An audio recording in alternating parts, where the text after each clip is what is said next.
Okay, folks, it's turn 38. I'm going to try to be kind of brief because I'm running a little bit late, so I need to get this done quickly. But talking to Relay about attacking Man might happen. Pythium's getting ready to attack Man. I fought a battle in Phlegra. Communist Chewbacca, the Troll King. We hit him with an assassin, and he survived because he can regenerate through being set on fire. So I was hoping I wouldn't reach him, but because I knew this would happen. I did give him a chest wound, which is nice. But he also brought these Wardens of Avalon, and so the Wardens just kind of sliced up my dudes, and they went over and stabbed the assassin to death. And Communist Chewbacca regenerated right through the fire, because the fire does not do 6 or 7 hit points around. So, that was too bad. We did assassinate another Mother of Avalon, however. She had a Draconian with her, but her Draconian was not able to prevent her being set on fire. Well, actually, we set the Draconian on fire, I see. There was a little bit of fighting there, and then the Draconian ran, and we set her on fire, and then my assassin ran, but he didn't get off the field before she did, so he lived, which is great. And then we fought a battle in Phlegra. Communist Chewbacca was the leader of this battle in Phlegra, and he did the Earthquake thing again. So he had a whole bunch of Earth Gems, and he cast Earthquake at me with a little bit of chaff. But fortunately, the Twist Fate Bless worked a treat. So we dropped the Bless. My mages all got the Twist Fate effect, and as a result, the first Earthquake didn't actually hurt them. It did hurt my crossbows. The second Earthquake hit them, but one Earthquake is not enough to kill a guy on average. It is enough to hurt a guy pretty badly. But some of them just avoided it, and most of them were fine. This guy, for some reason, has Twist Fate on after being hit by 2 Earthquakes. So, we only lost 1 mage, and we killed Communist Chewbacca, which I am going to count as a victory. Now, a whole bunch of our troops did retreat, including a mage, but overall, I'm going to call this a win. Killing Communist Chewbacca was definitely a good thing. I lost about 67 troops out of my 200 and some, and a number more retreated, about 40. I lost 3 of my Knights of the Chalice, and the other 2 ran away. I only lost about a quarter of my crossbows, a third to a quarter, and 1 Witch Hunter. So, overall, in exchange for taking Communist Chewbacca out of the picture, I'll take that trade. We've got more troops available.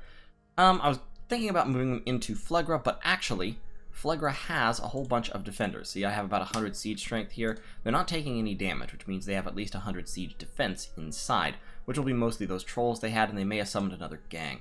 So I'm moving another army down. It's a pretty sizable army.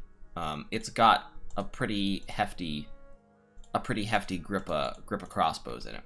We're moving them down, and we're going to get some gems on the way. You can just research for now. I don't have anything else for you to do right at the moment that I've thought of. So they're moving south. That army will take over the siege of Phlegra, while these armies push in to do a little bit of raiding. They don't really have gems anymore, but they can do some damage, especially if they're not caught.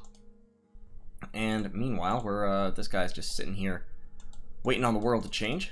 I may actually push him forward to try and find Man. And the other thing is I want to move this army off because I don't know if they have moved all their Daughters of Avalon in here and are about to break out with a massive nature communion and cast a bunch of spells at me. So we've got Dirk. Dirk is going to him with his dementia. He's going to maintain the siege. He's gonna lock this whole fort down. Just old demented Dirk, and that'll be fine. Got more troops moving there. I do have my paladin Thug, so he's lucky. When he blesses himself, he also has Twist Fate, and he has pretty heavy armor and good defense skill, so he should be able to raid. This is, now, point of order, I've discussed this in Discord and such.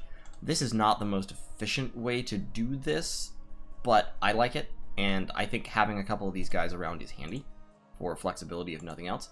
So good old Sorrel is going to run down here to join the army. Go join the Navy, boys. And he's going to hop in and do a little bit of, give him a little bit of what for. Got a little bit more blood hunting going, not much, very, very slow. I may actually send Stone Cold Steve Austin to blood hunt, because that would be pretty effective since he's blood 4.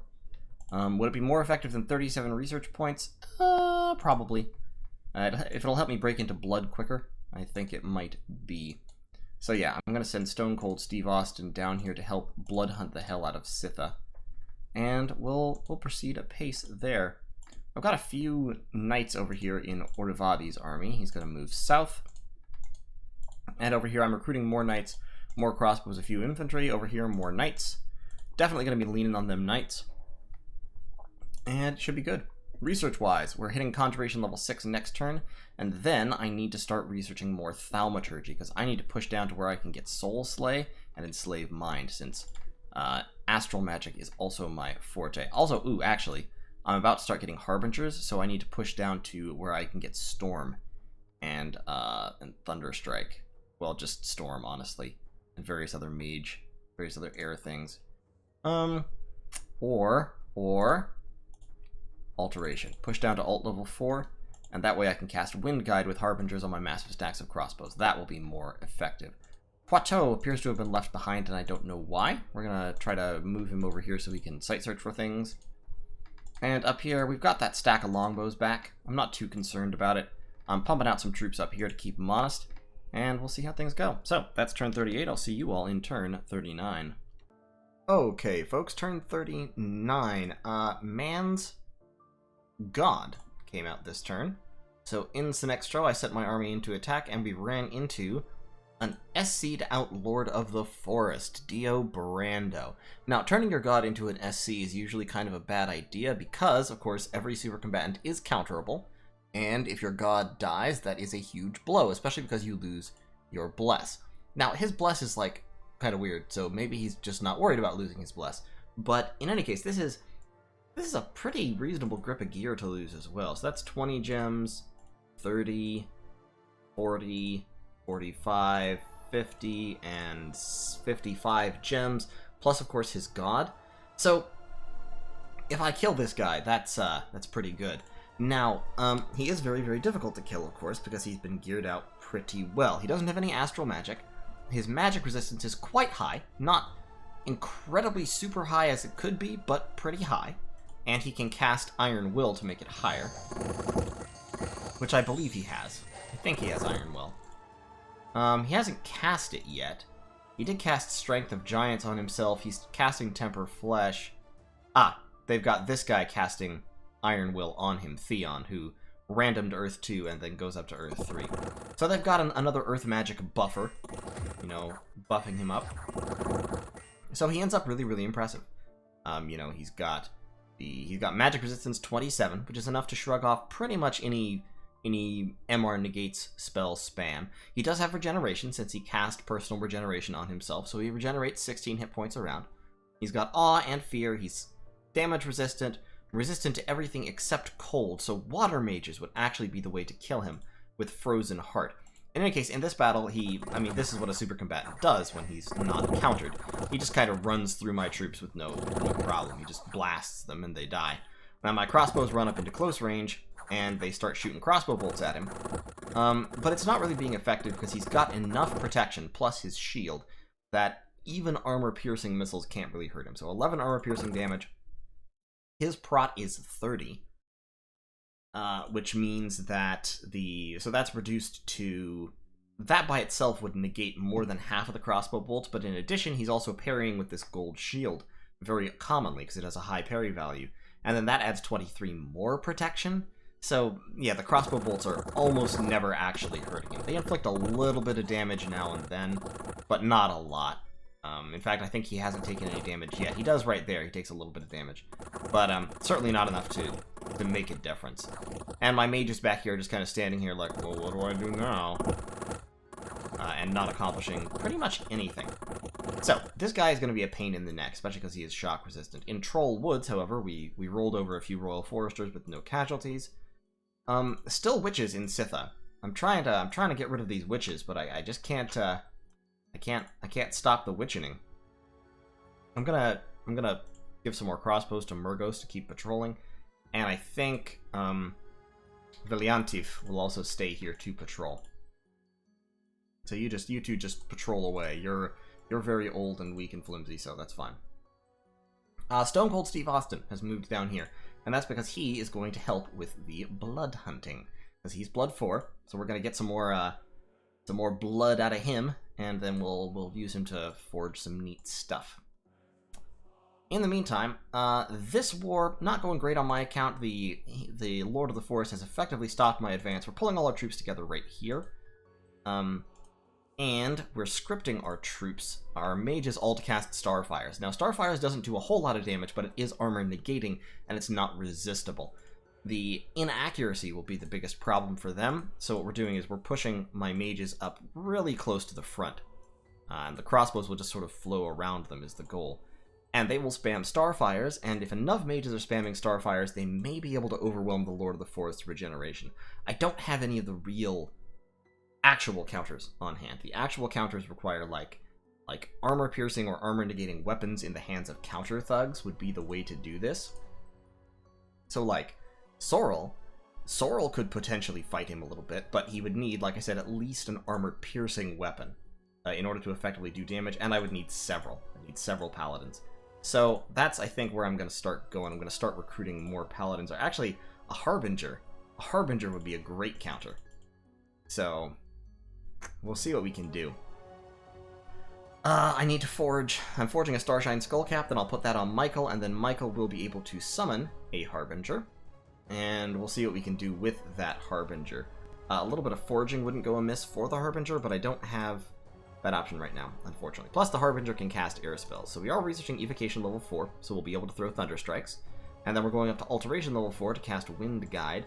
After that, Enchantment isn't really going to give me anything that I need. Thunder Strike is the only shock spell that will burn through his shock resistance, and if I hit him with a couple of Thunder Shocks, he will get stunned, which is great. Lightning bolts, on average, will not pass through his shock resistance 15, so that would be unfortunate. Although, funnily enough, Shocking Grasp would. So if we had an Air-Earth Crosspath Mage, forging the Scutata Volturnus could be a reasonable counter. However, there's just not a whole lot more we can do. With Shock Resistance 15, he's also quite resilient against Air Elementals, although they will have a chance to hurt him. Since he's large enough, he can't be trampled by them. In any case, we're still trying to pull people in on that fight. Like I said, Pythium is going to be coming in, and hopefully Relay will be coming in as well. I think they will, because they seem to be gathering up a little army here to go and attack the two woods. So we'll see how that goes. But for now, we're still researching. And wishing that I had more gem income. I mean, I always wish I had more gem income, but I've ended up with very spread out gem income this game, which is fine, except in that I don't have the ones that I really want. Like, I would happily trade a couple nature gems for a couple more pearls or a couple more fire gems right at the moment, which is a weird thing to say. Normally I would never say that, but it is what it is. So, but we're doing pretty well, and our death income is quite healthy, so we might, at some point, be able to do some really good death stuff. Like, I can summon Spectral Mages right now, actually, and that is what I want to do. I really want to do that. Didn't I forge another staff? Oh, did I not forge another Skull Staff? I thought I forged a second Skull Staff. Darn it, Stone Cold Steve Austin. Why you gotta be down here blood hunting right now, man? Okay. Well, I'm gonna forge another Skull Staff, then. And give it to Oravia, and then Oravia will use that Skull Staff to start summoning Spectral Mages. Spectral Magi. We're site searching right here with Rainier, because this province had never been site searched for Fire or Astral. And we'll see how it goes. I'm not too excited about my prospects of winning this game, but it's possible. Anything's possible. So we'll just see what happens. Sorrel is actually bouncing over here just to be a nuisance, lay this province under siege real quick. He should be able to beat up the province defense with his luck and his Twist Fate Bless and his Frostbrand and fairly high protection. He should be able to take out the PD and then go raiding a little bit. So that will be fun. And I will see you all in turn 40. Take care. Okay, folks, turn 40, and we got the hell raided out of us this turn. Boom, boom, boom, boom. We also had a fight here and a fight here, but we actually cleaned those up. So in Sitha, where is Sitha? Didn't we have a fight in Sitha? Oh, yeah, we just wiped out a scout there. Over here, we were attacked, and we then bounced the attackers with Guido. Or Guido. I'm going to rename him Guido. Sorry, it has to happen. There we go. Guido the Grandmaster. So Guido and his boys rolled in and bounced the enemy out of Misty Forest. But a lot of battles, all very similar. So this is a spell. There's a spell that you cast that summons a werewolf and a whole bunch of wolves. It's a nature spell. And so he used it to quite good effect. He took Misty Forest with it, and we can view that battle. It's nothing terribly interesting, but werewolves are pretty solid combatants. 3 attacks. They're a lot like Miquelin's were-jaguars, and except they have regeneration and invulnerable, so they're actually a little bit better. Plus stealth, but low protection, and they don't berserk. I think the jaguars berserk, but so the wolves came in and wiped out ate my dude that was back there with the holy pyre, and then they just kind of ran rampant. I killed 2 of them with the holy pyre, which is pretty neat. Then in Villia, Daughters of Avalon and other mages. Now, mages of summer are not normally stealthy, so I think these guys just came out of the fortress there. Yeah, they just came out of the fortress, and he's summoning some fat and happy fire elementals against me. Which, you know, more power to him. It's what I would do. It's what I do. I do it very often. And so they did a lot of good raiding against me. Trollwoods, I bounced a Royal Forester. Zemiki, I was hit by another werewolf, albeit not with any wolves, so he must have just had this werewolf. He's just been summoning them. Misty Forest, this is where that first attack, my Guido rolled in with the Knights of the Chalice and wiped the place.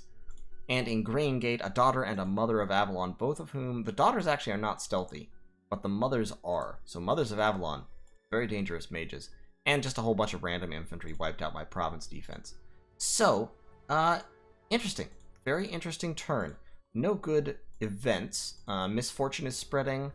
Didn't find any magic sites either, although I really want to, and we've hit evocation level 4. We are also attacked in Satis. So in Satis, Man sent in a pretty, kind of a moderate army. They've got a couple of mages. They've got a Mage of Summer down here with a couple of gems. They've got a Daughter of Avalon. They've got a Mother of Avalon. Got another Mage of Summer up here. In the back, they've got a number of Daughters of Avalon forming a Nature Communion, a chorus, which Man can do. And they have a Troll Shaman, the Troll of Your Heart, who has Death 3, Nature 1. They've got a chorus going, and she is... I guess you can't actually see who's a chorus master? Communion Slave. Okay, so they're all slaved up. So who's the Communion Master? There's no Communion Master. They just slaved for no reason. Okay, well, fair enough. So they rolled in. They threw some Thunderstrikes. Took out a few, took out my province defense. But it's not honestly a very tough army. Some crossbows. The Troll Shaman has no gems. Got a few gems on the Mother, one of the Daughters, and the Mages of Summer. But not all that much. And I'm not very scared of it. I've got enough magic in here and enough troops in here to push them off if I really, really want to. I don't really have the gems, though. So instead what I'm doing is I'm sending Munigri with carrying a few pearls to break the siege and basically just sort of stick his thumbs in his ears and wiggle them, and then run away. Speaking of pearls, however, Michael here can contact a Harbinger. So that's what he's going to do. So we're going to get our very first Harbinger this turn. And that will be swell. We're summoning a Spectre as well, so we're trying to break into yet more magical paths, more cross paths. Hoping, cross your fingers, knock on wood, we can get the Astral Death cross path. I'm sorry, the Astral Earth cross path, which would be fantastic. And we're still casting Haruspex to get more nature gems. We're still casting Dark Knowledge to get more death gems. Overall, we're just still doing it to it. Up here, we're upgrading to a castle, and then we'll upgrade to a citadel to increase the speed of our Enchantress production. And still casting Voice of Apsu. Things are pretty much going to code. Up here, we've got Yilla kind of standing around doing nothing. Let's pull her back so that she can at least research or something. And yeah, this big army, he besieged this fort with a tiny, tiny little force of foresters. And basically what we're doing this turn is counter-raiding. That army I can't stop. He's got all his Daughters of Avalon from Fukan pulled together into this army right here, with Diobrando, the Lord of the Forest. My assassin tried to assassinate Diobrando and it didn't go well, so that was an assassin down. I'm getting my assassins sneaking over into Troll Woods. I can't hold this down. I can't keep him from... I can't take Phlegra with this army right here, unfortunately, because Diobrando will destroy me, and he'll be able to spam a lot of Thunderstrike, and spamming a lot of Thunderstrike will also destroy me. So what I need to do is fall back a little bit. I've got Thrummel hiding here. I'm going to have these commanders pull back. These scouts will continue their scoutly ways. Thrummel will sneak over here, so we're going to hit that province. Sorel did beat the province defense at the 2 woods. We can view that. He did very well. He's a good knight. We all like him. Great guy. So you can see he's got luck from the shield. And then he's going to bless himself. He's going to bless himself. That was a weird lag spike. So once he blesses himself, he's got the Twist Fate, he's got the Blood Surge, he's got Precision and Poison Resistance and all sorts of nutty stuff. So now he's Twist Fated and lucky. And then he goes charging in, whee! And he starts bashing people. He hasn't taken a hit yet, so he hasn't lost the Twist Fate. And he's got Defense Skill 19 and with Prot 22. Yeah, he doesn't lose the Twist Fate until he actually takes damage, and most troops are not going to inflict damage to him when he has defense skill and protection like this. He's like a he's like a juiced up Van Jarl in a lot of ways. A little bit more expensive in gems considering the items I had to put on him, but still very, very handy. So he clears those guys out. He's going to double back hit Green Gate. This army is going to hit Villa, and I've got Sulian with a little pack of knights coming down to hit Eric's, and he is also going to be casting damage spells. Holy Pyre, primarily. Holy Pyre is a cut rate falling fires. For Marignan only. It does ×3 versus undead and demons, but it does scale, which Falling Fires doesn't in terms of damage. It does not scale in area of effect, but it scales in range and damage, which is nice. So it's longer range, can do more damage if you are undead or demons. At this level, it's not, I mean, it's worse than Falling Fires because it just doesn't do as much damage. It only does 8.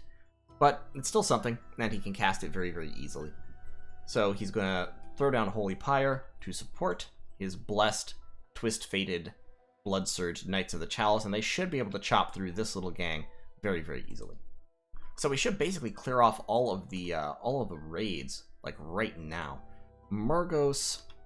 I think Murgos will be able to stop anybody trying to attack that province and shut down my blood hunting, but just in case, we are also going to bring Toladan, who is going to, he can't Divine Bless, but he can Bless twice, and then just cast spells of some description.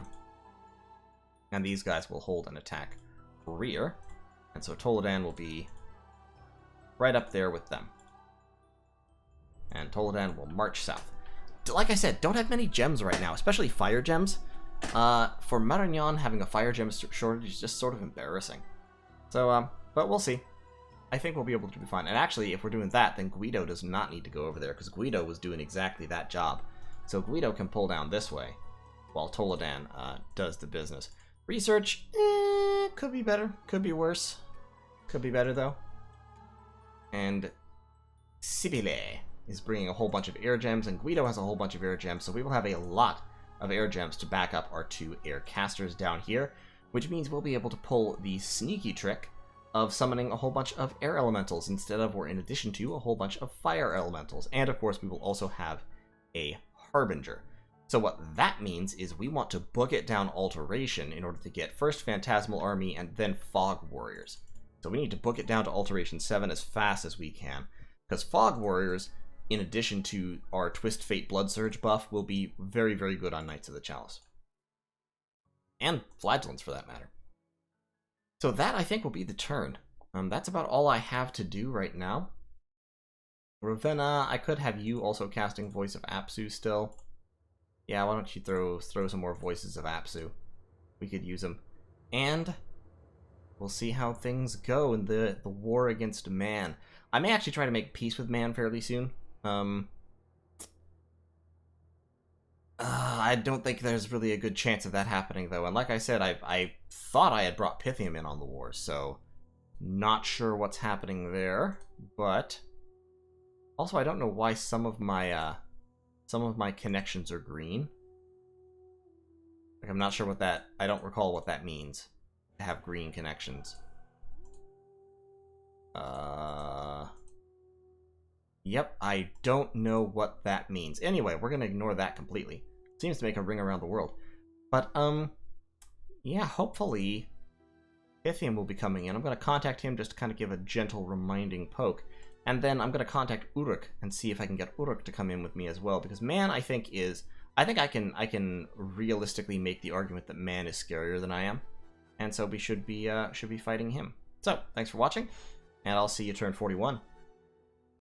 Alright folks, turn 41 of Accidental Ascension 2. Several battles in our provinces, In Villia, we wiped out a little bit of province defense, took the province back. In Satis, our Witch Hunter bounced without actually drawing any gems, which is unfortunate, and was killed by a Thunder Strike.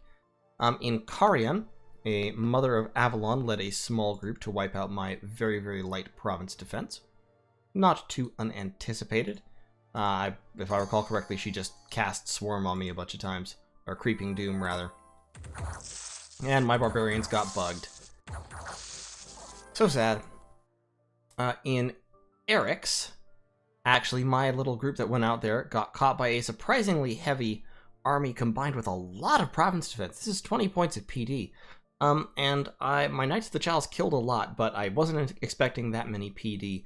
So we got overwhelmed by bodies between that and castings of Swarm. And other than that, we have a night attack coming in Trollwood, so we're just kind of sneaking out of there. So this turn, we've summoned our first Harbinger, Sin. What a name for an angel. We're summoning another one. We've got armies moving around, we're retaking that province. This province appears to be empty. I think it looks like Pythium actually may have bounced off it, which is sort of hilarious. I'm going to leave it for them so as not to create conflict, because I have more conflict than I can handle right at the moment. Going to move some troops down into Duvan. I'm moving to besiege this fortress of Mans with my little thug bro and some troops here. About 160 siege strength, so they should crack the fort in pretty short order. They don't have many people defending it. This army we're landing on pretty hard with Jeannie Adams, Innocent, and Taro Satiric, combined with Sin casting Wind Guide. I'd love to have a few fire gems so I could also cast Flaming Arrows. That would be really nice. I don't have any fire gems right at the moment. What I'm going to do, I'm scripted to break siege in Satis. I think instead I'm just going to defend the castle for the moment. Set all these guys to research real quick, because the Satis is in no danger of breaking.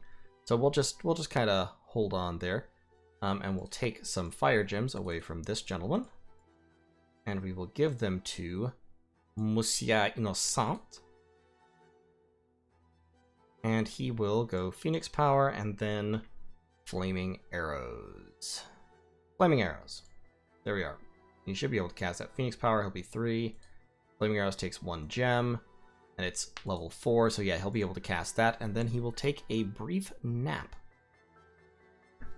So, just in case they reinforce this even more heavily from somewhere, we'll take it out.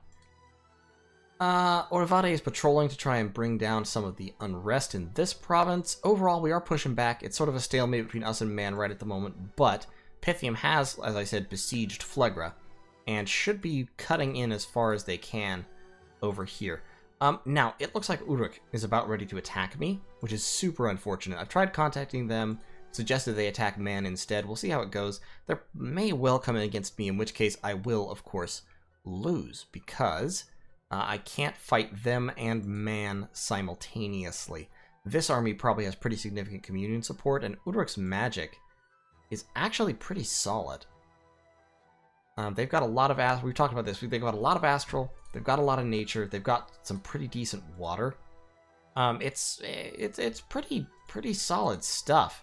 So I would anticipate, as I said, if they come in against me, I'm probably going to lose. The Ashipus are good communion mages. The Gudus are not very good. They're actually extremely weak now. But the Galas and all that stuff. The Nins, sometimes random astral, so can be used as communion slaves. And the Naditus are great communion slaves because they're 70 gold for giant sacreds with astral magic. So they can even turbo communion to a certain extent. So yeah, it's if they come in against me, I will have some struggles. But we'll see. We'll do the best we can, certainly. And yeah, lots of Naditus, so they've definitely got a communion there. They've got a lot of Naditus down there. Up here, they've got a big stack of Vine Ogres and Kusarikus, which are a national summon. Up here, Maidens of the Moon, Vine Ogres, Corpse Constructs, and Iron Warriors, plus a bound water elemental of some kind. So overall, things could be better, could be worse. I think I'm doing okay holding off Man, and with the help of Pythium, if I'm not jumped by Uruk, I think I'll be able to push him back. That said, I do anticipate that Uruk is going to jump me here. I don't think there's any reason why they wouldn't. Like, I don't think I have any way to stop them from doing that. unless I can possibly redirect their attention to man. But the odds of that seem unlikely. I'm going to try to infiltrate man here. I think probably man has managed to get Uruk on their side already, and that's my fault. It's a failing of my diplomacy that I didn't manage to get that myself. So in any case, we will do what we can. This is a citadel, right? Yes. We'll do what we can and suffer what we must. And it should be very interesting. Very short on gems right now because I've been alchemizing some in order to get that second Harbinger out. But hopefully, we'll try to kick the blood up into something a little bit. We need to empower somebody else in blood and forge a... that's what you needed to do. That's right. Instead of researching, you need to forge another... Well, you don't need to just yet because we don't have anybody empowered yet. In a couple of turns, we'll be able to empower another blood mage and step up the blood hunting a little bit. I've moved Stone Cold Steve Austin back just to protect him. And we'll see what develops. So, thanks for watching. I'll see you all in turn 42.